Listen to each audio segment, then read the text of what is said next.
এই হসপিটালটা কিন্তু 50 শয্যা বিশিষ্ট হসপিটাল হওয়া সত্ত্বেও প্রত্যেক দিন কিন্তু ডাক্তাররা আমাদের 90+ 100-150 রোগী কিন্তু ভর্তি থাকে এখানে প্রত্যেক দিন এখানে হচ্ছে 1000-এর কাছাকাছি রোগী দেখতে হয়। একজন ডাক্তারকে প্রত্যেক দিন 200 রোগীর মতো দেখতে হয়। আপনি বলেন একজন ডাক্তার 200 রোগী দেখা কোনোদিন সম্ভব? মানে এটা কি কোনোভাবে পসিবল? 17 বছর পরে আজকে হচ্ছে স্বাস্থ্য কমিটির মিটিং হয়েছে। 2009 সালে লাস্ট এই মিটিংটা হয়েছে। এখন দায়িত্ব প্রাপ্তির পরে আজকে আমার প্রথম মিটিং। তো এই মিটিংটি 17 বছর পর যদি প্রত্যেক মাসে হওয়ার কথা ছিল, তো আমরা আজকে প্রথম যে ডিসিশনটা নিয়েছি আজকে মিটিংয়ে সেটি হচ্ছে যে আমরা প্রত্যেক মাসের প্রথম সপ্তাহে প্রত্যেক মাসে আমরা এই মিটিংটি করব। আমরা দ্বিতীয়ত যে বিষয়টি আজকে সিদ্ধান্ত হয়েছে, আমরা এখানে অবকাঠামোগত কিছু সীমাবদ্ধতা রয়েছে, সেগুলো উত্তরণে আমরা কিভাবে কাজ করতে পারি সেগুলো নিয়ে আমাদের কথা হয়েছে। দ্বিতীয়ত হচ্ছে এই হসপিটালে আমাদের যান্ত্রিক অনেক সীমাবদ্ধতা আছে। আমাদের ইসিজি মেশিন, অক্সিজেন সরবরাহতা, আমাদের হচ্ছে ডিজিটাল এক্সরে বা এরকম নানাবিধ অনেকগুলো সরঞ্জাম আমাদের হসপিটালে লিমিটেশন আছে। সেগুলো উত্তরণের ক্ষেত্রে আমাদের কিছু প্রয়োজনীয় সিদ্ধান্ত নেওয়া হয়েছে। আশা করি আমরা দ্রুততম সময়ের মধ্যেই এই মেশিনগুলোকে আমরা ইনস্টল করতে পারবো। তৃতীয়ত আমরা যে বিষয়গুলো নিয়ে কথা বলেছি সেগুলো হচ্ছে আমরা রোগী এবং ডাক্তারদের এক ধরনের এখন একটা মুখোমুখি অবস্থা তৈরি হয়েছে।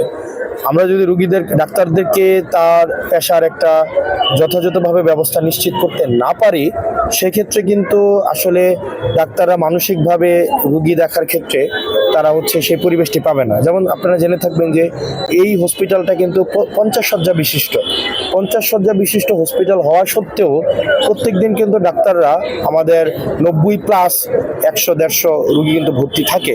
তাদেরকে কিন্তু সেবা বঞ্চিত করছেন না। তারা কিন্তু 50 জনের বেডে ভর্তির চিকিৎসা থাকলেও তারা কিন্তু ওই রোগীদেরকে কিন্তু চিকিৎসা দিচ্ছেন। দ্বিতীয়ত যে বিষয়টি, এখানে একটা রোগী যে এখানে ডাক্তার আমাদের জুনিয়র কনসালটেন্ট থাকার কথা হচ্ছে 10 জন, সেখানে জুনিয়র কনসালটেন্ট আছে 9 জন। তার মধ্যে আবার 4 জন হচ্ছে বিভিন্ন জায়গায় প্রেশনে আছেন, অ্যাটাচমেন্টে আছেন। তার মানে এখানে জনবল থাকার কথা ছিল 10 জন, আছে মাত্র 5 জন।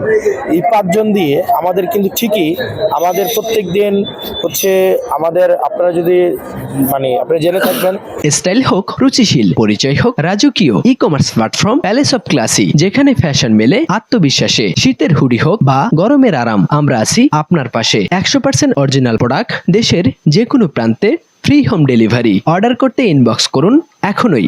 Palace of classy, B classy, be confident. এখানে প্রত্যেক দিন এখানে হচ্ছে 1000-এর কাছাকাছি রোগী দেখতে হয়, 800-700 রোগী দেখতে হয়। আবার আপনি ভাগ করেন 5 জন ডাক্তার 700 জন রোগী দেখে প্রত্যেক দিন। 600 গত ফেব্রুয়ারি মাসে এই হসপিটালে রোগী দেখা হয়েছে 15,500 রোগী দেখা হয়েছে। আবার আপনি চিন্তা করেন প্রত্যেক 5 জন ডাক্তার যদি 15,000 রোগী দেখে, মানে এটা হচ্ছে কোনোভাবেই। আর ডাক্তারি জায়গা থেকে আমি ডাক্তারকে হচ্ছে প্রেশার দিয়ে ফোর্স করাইয়া, জোর করাইয়া, জবরদস্তি করাইয়া আমি এটাকে চিকিৎসা করাইতে পারবো না।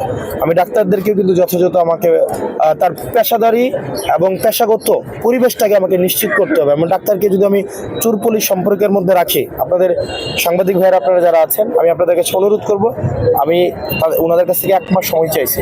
1 মাস তাদেরকে আমরা হচ্ছে অবজার্ভ করি। আমাদের যে তাদের বিরুদ্ধে যে ডাক্তারদের যেমন ডাক্তারদের সমস্যাগুলো আমরা যেগুলো শুনেছি, তাদের হচ্ছে ওয়াশরুম ফেসিলিটিস নাই, রুম ফেসিলিটিস নাই, তাদেরকে মেনটেন করতে হয়, তাদেরকে আবার চিকিৎসাও দিতে হয়। একজন ডাক্তারকে প্রত্যেক দিন 200 রোগীর মতো দেখতে হয়। আপনি বলেন একজন ডাক্তার 200 রোগী দেখা কোনোদিন সম্ভব? মানে এটা কি কোনোভাবে পসিবল?